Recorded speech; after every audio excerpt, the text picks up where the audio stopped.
அண்மைச் செய்தி. பங்களாதேஷ் நாட்டின் தலைநகர் டாக்காவில் உள்ள சர்வதேச விமான நிலையத்தில் தீ விபத்து ஏற்பட்டிருக்கிறது. டாக்கா சர்வதேச விமான நிலையத்தின் சரக்கு முனைய பகுதியில் பெரும் தீ விபத்து ஏற்பட்டிருக்கிறது.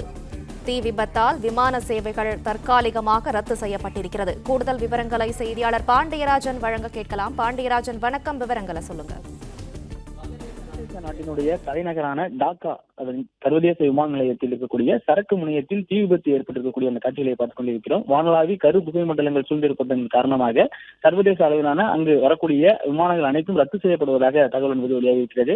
வங்கதேசத்தினுடைய தலைநகராக இருக்கக்கூடிய டாக்காவில் இருக்கக்கூடிய அந்த சர்வதேச விமான நிலையத்தில் சரக்கு முனையம் இருக்கிறது. அந்த சரக்கு முனையத்தில் ஏற்படக்கூடிய அந்த தீயை அணைப்பதற்காக தீயணைப்புத்துறை வீரர்கள் அந்த தொடர்ந்த பணியில் ஈடுபட்டு வருவதாக சொல்லப்பட்டிருக்கிறது. அந்த பகுதியில், அதாவது விமான நிலையத்திற்கு வெளியே இருந்து எடுக்கப்பட்ட அந்த காட்சிகளை பார்த்துக் கொண்டிருக்கிறோம். வானளாவில் இருந்து இருக்கக்கூடிய அந்த கரும் புகை மண்டலம் அந்த பகுதியை காட்சியளிக்கிறது.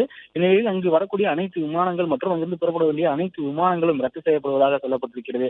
மேலும் அங்கு சரக்கு முனையத்தில் இருந்து தீ விபத்து ஏற்பட்டிருப்பதன் காரணமாக தண்ணீர் மற்றும் ரசாயனம் கலந்த கலவைகள் மூலமாக தீயை அணைக்கக்கூடிய பணிகள் நடைபெற்று வருவதாகவும் அங்கிருந்து தகவல் கிடைத்திருக்கிறது. அங்கே ஏற்பட்டு இருக்கக்கூடிய அந்த தீயை அணைப்பதற்காக விமான நிலைய ஊழியர்கள் பலர் மற்றும் தீயணைப்பு வீரர்கள் என அங்கே பல்வேறு தரப்பினரும் அங்கே ஈடுபட்டிருக்கிறார்கள். குறிப்பாக டாக்காவிற்கு செல்லக்கூடிய அனைத்து விமானங்கள் மற்றும் அங்கிருந்து புறப்பட வேண்டிய அனைத்து விமானங்களும் அந்த சேவைகளும் தற்போது ரத்து செய்யப்பட்டிருப்பதாக தகவல் கிடைத்திருக்கிறது.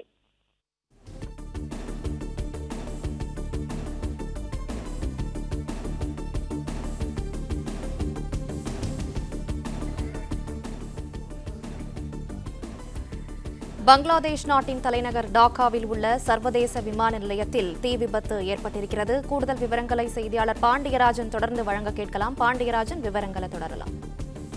வங்கதேச நாட்டினுடைய அந்த டாக்கா சர்வதேச விமான நிலையத்தில் சரக்கு முனையம் பகுதியில் ஏற்பட்டிருக்கக்கூடிய அந்த தீ விபத்தை அணைப்பதற்காக 100க்கும் மேற்பட்ட வீரர்கள் தற்போது அந்த பணியில் ஈடுபட்டிருப்பதாக தகவல் கிடைத்திருக்கிறது.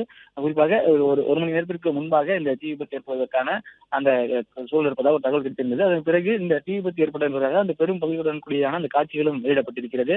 சர்வதேச அளவிலான விமான நிலையமாக இருக்கக்கூடிய டாக்காவில் சரக்கு முனையம் தனியாக பிரிவு இருக்கிறது. அங்கு ஏற்படக்கூடிய இந்த புகை மற்றும் அங்கு இருக்கக்கூடிய இந்த அசாதார சூழல் காரணமாக வரக்கூடிய விமானங்கள் மற்றும் அங்கிருந்து புறப்பட வேண்டிய விமானங்களுடைய சேவைகள் ரத்து செய்யப்பட்டிருப்பதாக சொல்லப்பட்டிருக்கிறது. அந்த டாக்கா விமான நிலையத்திற்கு அருகே இருக்கக்கூடிய பகுதியில் இருந்து எடுக்கப்பட்ட அந்த காட்சிகளை பார்த்துக் கொண்டிருக்கிறோம். பெரும் புகை மற்றும் தீ ஏற்படுவதன் காரணமாக இருக்கக்கூடியவர்கள் அந்த பதட்டமான சூழலில் இருப்பது போன்ற அந்த காட்சிகளும் வெளியாகி இருக்கிறது. விமான நிலையத்திற்கு உட்புறமாக இருக்கக்கூடிய அந்த காட்சிகளை பார்க்கும்போது விமான நிலையத்தில் இருக்கக்கூடிய பாதுகாப்பு அதிகாரிகள் மற்றும் தீயணைப்பு வீரர்கள் உள்ளிட்டோர் வரவழைக்கப்பட்டிருக்கிறார்கள். அவர்கள் எல்லாருமே சேர்ந்து தீ அணைப்பதற்கான பணிகளில் ஈடுபட்டு வருவதாகவும் சொல்லப்பட்டிருக்கிறது. பிளே ஸ்டோர் மற்றும் ஆப் ஸ்டோரில் இருந்து பாலிமர் செயலியை QR கோடு மூலம் பதிவிறக்கம் செய்யுங்கள். செய்திகளை உடனுக்குடன் பெறுங்கள்.